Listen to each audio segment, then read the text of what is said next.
So it's looks like it's time to start the session. People are still trickling in, but we're here. We'll get started.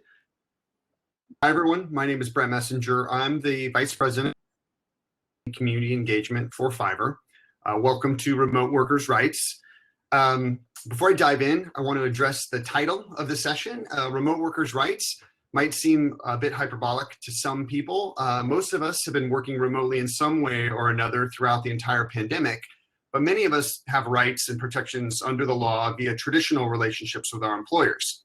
Things like paid sick leave, anti-discrimination protections, paid vacation, and so on. But what happens when we go remote? It's not like our rights suddenly disappear, but some of us actually do feel our rights starting to slip away. Let me know in the chat if any of you have worked from home while you were worked while sick during the pandemic, when you would have otherwise taken a day off. Or let me know if you've been working crazy hours. Anyone working 60 hours a week, 70 hours a week, 80? Any 80-hour-a-week people? Let me know in the chat. Well, luckily for us, there are a category of workers out there who have this remote work thing kind of figured out. A population that's grown 200% over the past 15 years and who generated $150 billion in revenue in 2019. Of course, I'm talking about skilled independent workers or freelancers. Also, give us a shout in the chat if you're a freelancer. I see someone who just said 80 plus hours. That's not acceptable. You need to dial that down. So today we do have a great opportunity to learn from experts in the field to discuss some of the challenges, resources, and policies that all remote workers should know and understand, whether or not you're working remotely as part of a company or whether or not you're a freelancer. So please welcome Chloe Jeps, Head of Research for the Association of Independent Professionals and the Self-Employed, abbreviated IPSE, IPSE. Welcome, Chloe. What? And welcome Rafael Espinal, the Executive Director of the Freelancers Union. Hey, guys. So before we jump in, can each of you just give like a sentence or two on the organizations you work for? Anything from size, scope, mandate, just a brief snippet. Chloe, why don't we start with you? Sure. So I'm in London. IPSE is a UK-based organisation. So we're a membership organisation that represents freelancers and independent professionals and the whole of the self-employed sector. We've got around 17,000 members. And we provide resources, events, a community, as well as products such as insurances to support the sector. But also a big part of what we do is representation, both in government and industry, to make sure that they are getting the good deals and not being left out of major decisions. Sounds good. Rafael, what about you? Yeah, so I'm the Executive Director of the Freelancers Union. I'm from Brooklyn, New York, which is where we are based. But we represent freelancers across the country, over 500,000 in all different types of industries. And our main goal is to curate benefits, insurance, and other products to ensure that freelancers can go into a one-stop shop and find all of the things they need in order to do their job productively, but also get the protections they need to do that work. We also do a lot of advocacy. So we've been on the ground responding to the pandemic, making sure that freelancers' voices are heard through the governmental process, but also providing on-hands relief. For example, the Freelancers Relief Fund, which we partner with Fiverr with. We want to thank Fiverr for supporting that effort and getting real dollars into the hands of freelancers who are having issues getting income to be able to pay for rent, food, and other necessities. So we're really on the ground supporting freelancers, making sure they're protected and have the rights to do their jobs. So between the two of your organizations, sounds like you cover a lot of freelancers. There will be a lot of people in this session who probably aren't from either of those countries. I mean, I'm sure there will be a lot that also are, but I think a lot of things we're going to discuss here will probably be applicable to everybody, and we'll try to keep it as general as possible. Sounds good? Cool. Okay, so let's just start with the basics here. What are some of the benefits of working remotely? Why do you think people choose to do it? And that would be, I guess, with the exception of being forced to, like a lot of us have been, but the people who opted into it before all this started. Rafael, why don't you tackle that one? Yeah, I think the big one, as we all know, is flexibility, right? You can make your own hours. You choose for who you want to work for. You work as hard as you want. You work as little as you want. And it really allows people to put focus on other parts of their lives. For example, we have a lot of mothers who decide to go freelancing because they can stay home with their families or with their newborn children. We have lawyers who want to be able to choose who their clients are instead of working for a big firm and deciding what kind of companies or individuals they want to represent. So I would say flexibility is the big one. But what we also have seen is that there are a lot of freelancers who feel they can make more money freelancing than working at a traditional workspace, and depending on a salary, because they're able to take on many different clients and ask for what they want to get paid for the rates and the hours that they're working. I think it's really important to you mentioned lawyers. I think it's really important to think about, when you think about independent workers, to remember, I think a lot of people sort of think of the more romanticized freelancers, the graphic designers, the artists, and other, which of course is a giant community. But there are also these other sort of more traditional business-oriented independents too, and probably more and more people choosing to go that direction for some of the reasons you mentioned. What do you think, Chloe? What would you add to that? Yeah, I agree. Very similar over in the UK. Flexibility is by far the main reason people choose to become a remote worker, and especially, the ability to pursue a passion and have autonomy over the work you choose to or don't choose to do. And I totally agree. We see freelancers across the whole sector of the economy, in IT, even in the health sector, there are people working independently. So it really does cover a whole range of people. And I think a lot of people maybe don't realize that at first, and they do think of specific careers, but it's very wide ranging. We've got about 5 million now in the UK. That's an incredible number, and obviously growing. And as I mentioned in the intro, it's been growing for quite a while and steadily. I suspect, and I'm curious to get your takes on this, but I suspect that it's because of what just happened, what we're going through with the pandemic, that it's going to increase now, maybe at an even more rapid rate. Would you agree with that, or do you think it'll hold sort of steady as it's grown over the last 15 years? I think we will see an increase, definitely, especially as the freelance sector are very good at dealing with challenges like this, as we saw after the last recession. They're actually lower risk to companies to help, bring innovation and rebuild after such big event like the coronavirus pandemic. So I personally would expect to see some growth here, like similar to what we saw after the last recession. Yeah, I've been wondering also if companies will choose, to hire more independents and staff sort of fewer offices and things like that. Yeah. Obviously, there are benefits and risks there to the economy and to the people involved. One of the things I've been thinking a lot about, and I think you both probably know a lot about this, is how working from home affects psychological health. I think a lot of people in this forum here today would be interested in hearing your thoughts on that. And well, first of all, what can the independent workers do to help stay focused and committed and happy? But also, in your opinion, what can companies that are working with remote workers do for them to help them stay focused and committed and happy? Raphael, why don't we start with you? Yeah, I think that's a great question. I think if you would ask any worker that was working in an office environment 5 days a week, if they would rather work from home, they would enthusiastically said, of course, I'd rather be at home right now, because of the fact that I don't have to commute and do all the other things. But what we're seeing is, what I'm hearing also is that a lot of these same workers are now saying, I wish I was back at the office. I feel like I'm working 24 hours a day. The lines between my personal life, my work life has blurred. I'm getting emails at 4 a.m. I don't know when to take a lunch break. So I think that we have to be very cognizant that because of the fact that or a lot of folks are working from home now, that we have to still make time for those spaces in which we can relax, debrief, be able to take the time to deal with the anxieties that work brings, making sure you're scheduling your lunch hour, making sure that you're taking a break to go for a walk. Mental health is very important, and the employer has to be cognizant of that as well. So it's really about understanding that your employee cannot be on the clock 24 hours a day simply because they're sitting at home and because we're all quarantined. That we have to give them that room to breathe and let them know it's okay to take that time off to be able to recoup and be able to relax. Yeah, it sounds like, and obviously my perspective at Fiverr is as a global marketplace. It sounds like it's really, Karen Middleton in the chat over here said, boundaries are key, and it got me thinking. It really is important for the independent worker to say to the person who's hiring them for a job, hey, these are hours I'm available, particularly in the global marketplace. I'm in the US, Chloe's in the UK.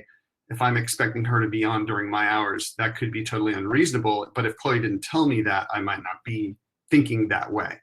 It's on both parties for sure, but I certainly agree with Karen that I think the independents probably need to set these boundaries. Chloe, what would you say? I was just going to say that when we speak to freelancers and do research around these topics, it is communication is one of the most difficult things about remote working that they find, and it's kind of key to have clear communication, both about, as you said, about the hours that you're working, but also about, you know, the tasks, the deadlines, the expectations, and things like that, and that can really help freelancers with, you know, getting the job done and being able to do it in a specific amount of time. And I totally agree, boundaries and structuring your day and structuring in breaks is key to positive mental health and a good remote working life. One other thing I was going to say is that we do find on the negative side of remote working, it can get very isolating, and people do struggle with that lack of engagement with others. So that's something that we really try and help with, and online communities can be a great way of keeping in touch with other people and people in similar situations to you. That's great. And I think we should actually talk about those communities, because I know you both have initiatives to help connect to people. But one thing I was thinking about when you were talking was, I think it's important, particularly from my perspective, again, at Fiverr, to acknowledge the power dynamic, you know, that exists between the person who's hiring a remote worker and the remote worker's sort of desire to always perform. I don't know that we can really solve that power dynamic in this conversation, but I think for the people that are doing the hiring to be aware that the remote worker, the freelancer, is a hustler by nature generally, and they're going to try to do whatever they can to best serve their client in a way that could actually be detrimental and dangerous to them, right? Like, again, that idea of working around the clock. I know there are people on Fiverr, again, on the other side of the world, who pride themselves on being able to respond to an inbound inquiry in a matter of minutes, which is great. If they can balance their life doing that, that's a great thing to do. But they have to balance their life, right? It's really important to be able to do that. So just really quickly, Raphael, I know Freelancers Union has done some community building and some sort of events. Are there virtual events going on and things that people can tap into? The freelancers? Yeah. So yeah, definitely. So you know, one of our biggest initiatives is that we were able to create a free co-working space called the Freelancers Hub in New York, and we were hoping to expand this across the country in major cities. But as you know, because of the pandemic, these co-working spaces are closed, and we don't know what the future of these spaces are going to look like in the next 6 months to next year. So we decided to bring the hub virtually, and our hope is that all of our members can come onto our website, keep track of all of the events that we normally would have been holding at the hub, and be able to you know, join them through telecommuting, through our social media, and really get one-on-one classes, maybe some mental health classes on how you as a remote worker can better use your time, and what kind of tools you can use to deal with the pressures of this new work environment. So if you go on our website, freelancersunion.org, you will see under the Freelancers Hub a host of events tailored really to the new environment that we're in, and tailored to giving you tools to deal with the new, you know, work environment, and also how you can be able to better position yourself to be able to tap into the new opportunities of work as the economy starts reopening again. And Chloe, what about you? Where would you direct people for community? Does IPSI have initiatives for online community or organizations that you work with? Yeah, so we've just launched Freelance Corner, which is our community, IPSA's community. So you can join there, speak to other freelancers, speak to some of our experts. There's a whole host of information and guidance, tools and templates and things like that. So that's freelancecorner.co.uk. And also we've been doing weekly webinars. So for anyone that's in the UK, you can sign up for free to our webinars to find out like what support you have during coronavirus and what we've been doing to try and get more support for freelancers, and also help guide you through some of the quite complicated things the government are speaking about. Great. I see some in the chat over here, people asking questions about those opportunities. So I would remind everybody that the Expo, actually, I think both organizations have information available in the Expo. And if not, we can definitely connect you with these organizations so you can follow up with them. I'd also add that Fiverr has a bunch of community events that you can also tap into to meet other community members. And in my mind, I'm imagining an amazing partnership that the three of us could do, but we can talk about that another time. Mm-hmm. So I think, I mentioned psychological health as a challenge. Another challenge that I've been thinking a lot about is, I think most people assume things like sexual harassment and discrimination are less common in remote work because you have physical distance. And I think that can be a selling point for people. But I'm wondering, do you think that assumption aligns with the actual experiences of freelancers? Raphael, I'm curious to ask you that question in particular, because I know the Freelance Isn't Free Act, for example, I think addressed some of that. Is that correct?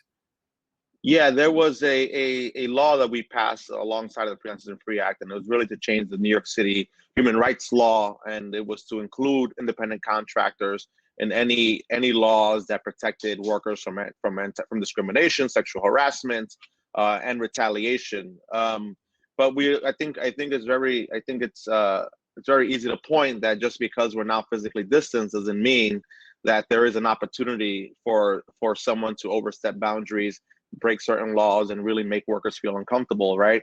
Whether it be over the phone, whether it be telecommuting, I think these all open those same opportunities. So it's very important that, given that the future of work continues to change, and it seems like a lot of companies are now giving workers the flexibility of working from home and telecommuting, that there has to be, that laws across the country and across the globe have to be changed to really reflect this new reality.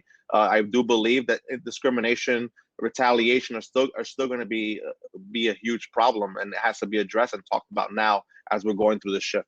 Yeah. It's funny you say that. Someone said to me yesterday, the future of work is today. It was like that everyone was talking about the future of work, and you're like, guess what? We actually caught up in the future.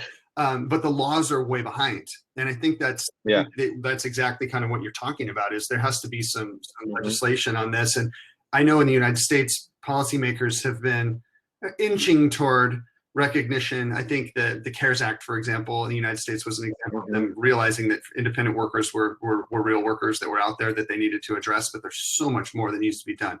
Chloe, what would you say? Yeah, I totally agree. It feels like they're a bit left behind in terms of policies when it comes to remote workers and freelancers. I think on one positive side is that through the coronavirus, I think we've really had a stage to be, I think we've been appreciated as a workforce by the government with the schemes that they put in. But just to go back to the issue of discrimination, I do think it is still an issue that definitely needs targeting. We asked freelancers about this, and 1 in 10, which is 1 in 10 way too many, had experienced discrimination when looking for work as a freelancer. And this was ranging from age to gender to ethnicity. So it is still a problem that needs addressing. And harassment too, I would assume. I mean, it's, just because you have the physical distance doesn't mean that people can't find ways to harass and be, whether it's just being, unkind and super persistent with messaging, or actually going out and targeting someone on social media, or these other ways. It seems like there's again a big hole there in legislation, around that. That is something that you guys hear about, right? Yeah. So speaking on that topic of sort of what's missing, what resources do you think are lacking for the communities that you work with, and how can we, and when I say we, I mean sort of we as a collective group of people that are focused on this issue, but also we sort of as a society, what can we do to address those sort of missing elements? Chloe, why don't you start with that one? I think the first place to start is that actually in the UK there's no legal definition of self-employment, so it makes it very difficult for both lawmakers and freelancers themselves to know where they stand on many issues. So I think that's the starting point, is to get a definition that's agreed. Also, there's other things like the tax system, which just doesn't work. It's we've moved on and it's been left behind. It really needs a reform, and it's very complicated. And when you're working for an employer, that they help and sort out all these issues such as tax and legal issues. But when you're a freelancer, you have to navigate that yourself. So we do try and provide a lot of help, advice and support with tax and legal helplines and things like that. But really the change needs to happen at a policy level, definitely. And there's a whole long list of things that I could go on to, things like pensions. There's going to be a huge problem in the future because we find that there's only 35% of self-employed people who are actually saving for their retirement. And that is going to be a huge shock when they get to retirement age, and the government will have this, this huge issue of people that just don't have enough money saved. So that's another area that we're working quite hard on to get policies around that. What do you think, Raphael? Yeah, I mean, I think you said it earlier, Brent. What is going to be the trend of work in the next few years? Are people going to start turning to freelance and remote working? And I do believe that trend is going to spike. A lot of people are furloughed right now. They're out of work. They're thinking about what is their next transition in the workspace. Do they want to freelance? This is an opportunity to actually start thinking about those things. And then we're going to start seeing a lot of folks switching to freelancing. So this has to be a real conversation. What are the challenges that they're facing? I mean, here in the United States, we don't have a single payer healthcare system, right? Healthcare is extremely expensive. Individuals are paying $600 a month. Families are paying over $1,800 a month just for basic healthcare. So there has to be a real conversation. They're not doing it, or worse, right? Right, or worse, or you don't have it at all, right? Because you can't afford it, or you think that you can save more money just putting the money aside and just dealing with the problem when it happens. You have issues with discrimination. You have issues with the blurring between personal space and the workspace, as we mentioned earlier. I think the EU has passed laws on the right to disconnect. Giving workers a right to be able to log off of work after normal work hours. We don't have that here in the U.S. So there's going to be a lot of issues that we're going to have to focus on, and it's really going to take all of us to come together, and it's going to have to happen from the ground up. How do we work together as organizations, come up with a template of what our laws and what the boundaries should look like for employers, and really present this and say, we are living in the future now, and this is the way we have to modernize our laws to ensure that workers are protected moving forward. Mm-hmm. Yeah, and Chloe, I was thinking when you mentioned pensions, it's also something I think about a lot. At Fiverr, we've even discussed how we can help workers on our platform do some of these things. Raphael, maybe set aside for health insurance, or maybe set aside for retirement or portable benefits of some kinds. And there's a lot of things that need to be addressed.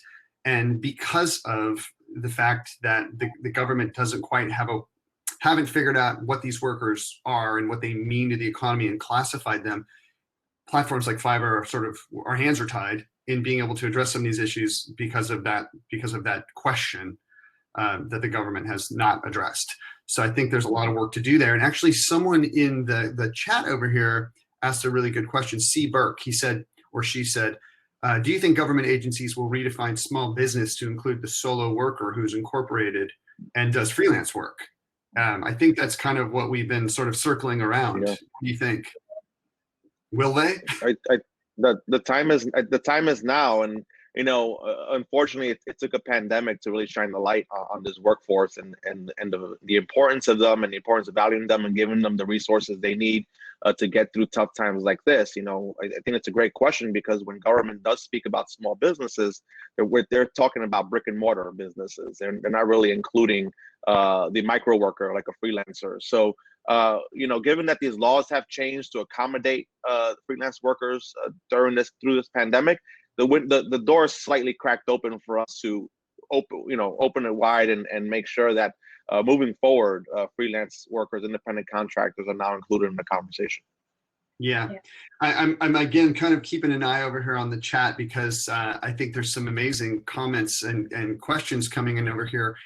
Katie McDonald says, I haven't had health insurance for 3 years. Katie, that breaks my heart and scares me to death in the middle of this pandemic that you would be out there uninsured. I mean, for starters, I'll tell you that on Fiverr's website, if you want to get a free telemedicine appointment to talk about coronavirus or anything else with a doctor, you can do that. So I'm just throwing that out there, but that's not a solution to a problem that you're talking about. I understand you said it doesn't make sense to spend half of what you pay for rent on something that you don't use that often. And I think that is across the board what I hear from everybody. And then someone else points out that they actually don't have insurance in Egypt either, social insurance as well. Oh.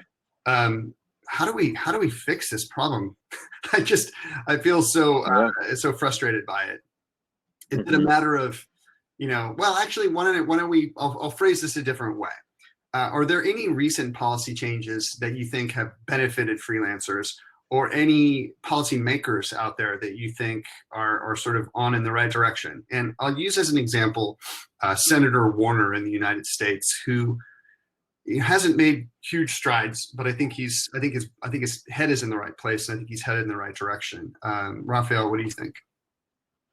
I think unfortunately there aren't enough elected officials talking about the topic, and it's up to us to really raise this conversation now through this pandemic. As you mentioned, there are maybe 1 or 2 senators who are looking to play that role and looking to be our voice through this conversation.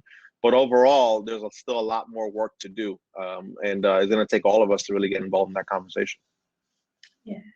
It's been a long struggle in the UK, but we are starting to see, people from government departments coming to us for advice when they're looking at new policies and things, which is great. And recently we looked at self-employment for disabled people and making it work, and what more support they would need. And we work very closely with the Department for Work and Pensions on that. But again, I think it has taken this pandemic to really shine the light on this sector, and there's a lot more talk we're seeing about freelancers in the self-employment sector as a whole, which I think is really good. It's just about using that momentum and keeping the conversation going to make sure that we can make positive change off the back of it, really. Go ahead, please. I was just going to say, one thing the government have done is they've appointed a small business commissioner whose role it is to look at small businesses and micro businesses, but it's so far not had a big impact, but it is a step in the right direction. So tackling things like late payment, which is a huge issue for a lot of freelancers, that's one thing that they're taking quite seriously. Yeah, it's funny. I hate to make the super obvious point here in this session, but I am, after all, my background before I came to Fiverr is in political organizing and advocacy. And it seems to me that one of the ways to tackle this problem is for everybody on this session and everyone else who's out there that they have contact with to join these organizations, IPSI and Freelancers Union, and potentially eventually some larger global scale organization to apply pressure to these policymakers. Because unfortunately, I know there are policymakers out there with their hearts in the right place, and I know there are individuals working at staff level in all kinds of organizations across governments around the world that have their hearts in the right place and understand the economic impact and potential as well. It's not just their hearts; it's also their brains.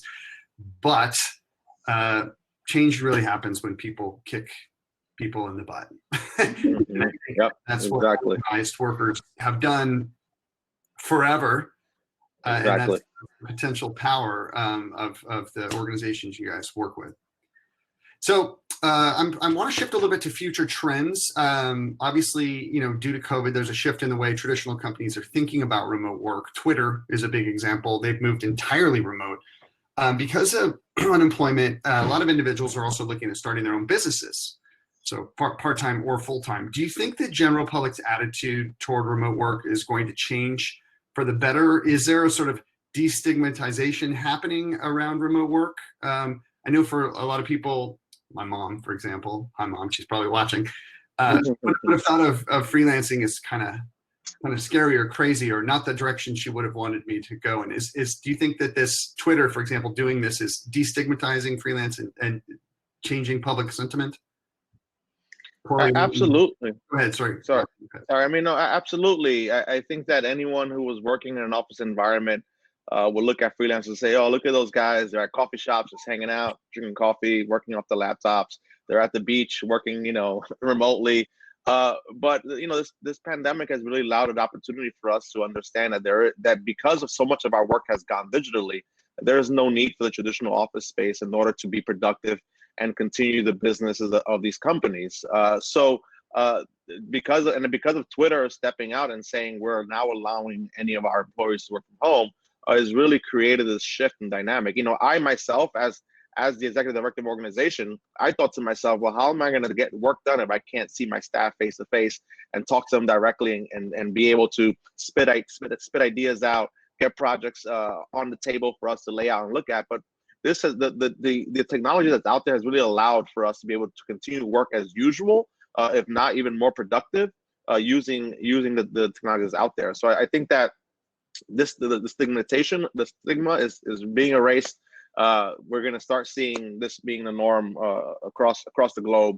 So yeah, I think we're living through a new and great time. I completely agree, and I think it's really proved to individuals and organizations that people can work from home and they can do even sometimes more productively, and that's definitely what we've been seeing. And from personal experience, I've been asking the business to be more flexible in their approach to work, including allowing us to work from home more, and it was always a no, but now they've put in place the task force to looking at how we can actually implement that. And I think that's true of a lot of organizations. I think everyone's proved that you're not just sitting at home or lying in bed till midday every day, and that you do get your work done remotely. So I definitely think it is going to be a trend that we're going to see more and more of. It's interesting. I think about when I think of the stigma, and I mentioned my mom as an example, it makes me wonder, in your organizations, do you have, is it a broad range of ages? Sometimes I think, the younger people coming out of college. I mean, recently I heard a story about a person who graduated from college at Dartmouth, and he started working as a freelancer on Fiverr, and he was being super successful for it. And someone said, "When are you gonna get a real job?" And he was like, "I do have a real job. What are you talking about?" And it's this idea for a lot of younger people that it's already been destigmatized. It's actually just a legitimate career path for them to go and work independently. In a lot of ways, they think, as Raphael pointed out, it can be more lucrative.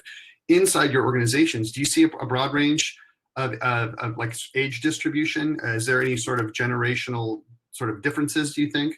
Chloe, what about you? In terms of our membership, it is predominantly a little bit older, so rather than those coming out of college. But I think the issue is that especially in the UK, it's not really presented as a career option to work for yourself or to work on a freelance basis. Like through school and university, you have career sessions which tell you about which internships you can get, which big company programs you can join. So we do have a university program where we're going into universities and telling them about freelancing and showing it as an option. And I think we are seeing an increase in younger freelancers coming through, but I think it's going to take time to change that perception, especially when you're younger. You often listen to your parents and they have this mapped out view of your life, and I don't think freelancing necessarily comes into that. But I think, again, that's something we're going to see changing as we move on. Sure. Raphael, what about Freelancers Union?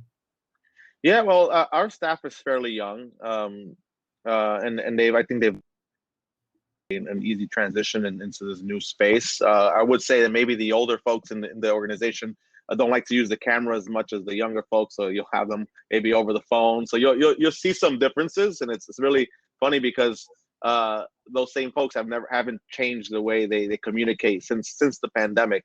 So I think that there's a lot for people to learn and get comfortable with. But from my knowledge and seeing other organizations working, I think that people across all age ranges have become accustomed to this new way of communicating. It's funny. I'm a bit older, and I work with some people that are closer to my age than right out of college, and they call me, and I love it. I forgot my phone could ring. Right. It's always interesting to see how people do that. So there were a couple questions that were submitted beforehand, and I'm going to run through those. We'll do a little Q&A here from the audience. So this one's for Chloe. Are there trends you're seeing based on Ipsy's research that show what freelancers are seeking the most support with currently? Yeah, so obviously COVID at the moment is one of the top ones, and kind of advice around what support they can access through that. The others that we see are support with saving for later life, and people are starting to think about this younger and younger, as there's more kind of education going around about the need for this. And the other one is late payments and how to deal with them, and like what people's rights are when it comes to late payments, because we have people telling us they've not been paid for over 8 months for a job that they've done, and that's work they've done. They still have bills to pay, and they're not getting money for the work they've done. So I think those are three of the main ones, as well as I mentioned earlier, just navigating tax and legal issues. I mean, you may become a freelancer because you've got a passion for something, but you're not necessarily an accountant or a lawyer, or you have to put on all these different hats when you're working for yourself. So it's things like that that are definitely the things that people need support with. Yeah, and this was a question for Chloe, but Raphael, when she was talking about freelancers getting stiffed, it reminded me of the Freelance Isn't Free Act. Yeah. I'm sure you were wanting to jump in, so go for it. Yeah, no, I think she mentioned all the important issues that we've been hearing from our members. A lot of our members have not been paid for work that they completed pre-pandemic, and the pandemic was used as an excuse as why they couldn't get paid post-pandemic. So in New York City, we're lucky to have the Freelancers and Free Act, which actually requires a contract, requires payment of that contract within 30 days. And if not, the city can step in and play a role in recuperating those funds. It's the only law that we have like that in the country, I think in a lot of parts of the globe. So it's something that really needs to be replicated in order to ensure that freelancers feel that they have the proper protections in order to get the wages they need to be able to pay for their daily costs of living. I think after the pandemic, we've seen a boom in membership. And I think that has to do with a lot of the fact that freelancers are now looking to build community, find a space in which they can get all of this important information, be able to express the challenges that they're facing and see if anyone else has the answers to those questions. So I think that the community aspect, the collecting of the invoices, and then also navigating all of the new relief packages that have been released have been three of the big things that we're seeing in the union. So I really want to underscore something that you said, because it's just crazy in my mind. In the United States, freelancers in 2019 generated $150 billion with a B in revenue, and there is one city where they can be paid without expecting or being at risk of being stiffed on what they're owed. Right. So giant chunk of the economy generating tons of revenue and yet have almost no protections. One city. So I'm emphasizing that for everyone on this, so you'll get mad and organize. I mean, that's I mean, honestly, that I feel like that is the solution to the problem. It's not that the governments are the enemy or anything like that. It's just that they need to hear the voices of the people who have been treated poorly, but contribute so much to that was the U.S. economy. I mean, if we added in the UK and globally, I'd love to do that. That would be just a staggering figure, and yet no protections. So let's do something about that. This one's for Raphael. What is the Freelancers Union focusing on now in terms of specific legislation that's promoting remote workers? I mean, I think we've covered that a little bit, but is there anything else that's like maybe at the national level? Are you doing a moonshot? Have you been pressing the White House? Are you looking toward a new administration to maybe press them? What do you got? Yeah, I mean, the big thing is that a lot of these relief packages for independent workers are going to expire in the next 3 weeks. July 31st, there was a $600 a week payment that freelancers were receiving for unemployment. That's going to expire. There's a lot of conversation on whether or not that can be expanded. So we're really organizing with a lot of other unions and groups that represent freelancers, like SAG, like the Future of Music, like Sundance, and all these other organizations that rely on the freelance workforce. And we're talking to elected officials like Chuck Schumer to ensure that the next round of relief continues to include freelancers, and we can see the expansion of the unemployment insurance so that people can have that weekly payment to deal with their expenses. But I think that beyond freelancing and now talking about remote working, when I was elected official in my previous life, and there was a bill I introduced here in the country called the right to disconnect, and it was really a way to create a boundary between your work life and your personal life. When I introduced that bill in New York City, people thought I was crazy. How can you get in the way of people of the way commerce and business is done here? I pointed to Europe as being an example of how it works. So I think that bill and that conversation is going to have to be a real one now moving forward, not only in New York City, but across the country. Yeah. Chloe, what do you think? Would you like to add anything to that? Yeah, so similar to Raphael, a lot of the packages for self-employed people are going to run out soon. So we are calling to have at least a tapered end to those as other relief packages end. But also there's 5 million people in the UK and less than half of those have been able to benefit from the packages. So many people have been left out by the tight rules with all of these, including, so you can either work as a sole trader or through your own limited company. And there's been no support for limited companies, pretty much no support. So they've been totally left out in the cold. So we're continuing to fight for them. Late payment is on the agenda at the moment as well. There's a lot of talk about that in government. And the other thing is a piece of tax legislation called IR35, which is quite dull to some, but it will really impact a lot of self-employed people, and it's due to come in next April. So we're still fighting to stop that coming into play. And just in a sentence, I'm curious, what is that? I mean, what are the implications of that?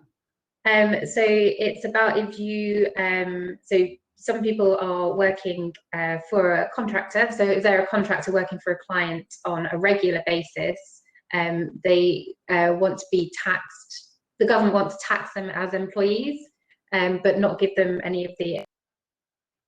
I'm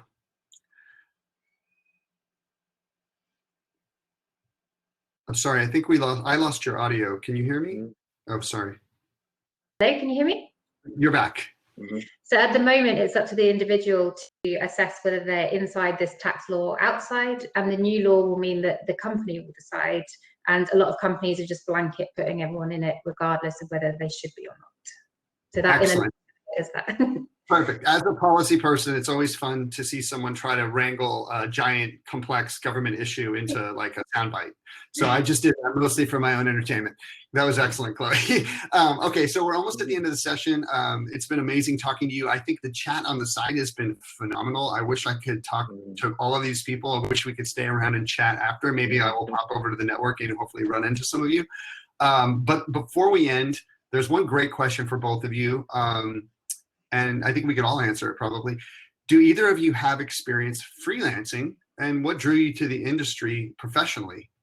Chloe, what do you think? So I don't have experience of freelancing, apart from when I started a little cupcaking business when I was at university.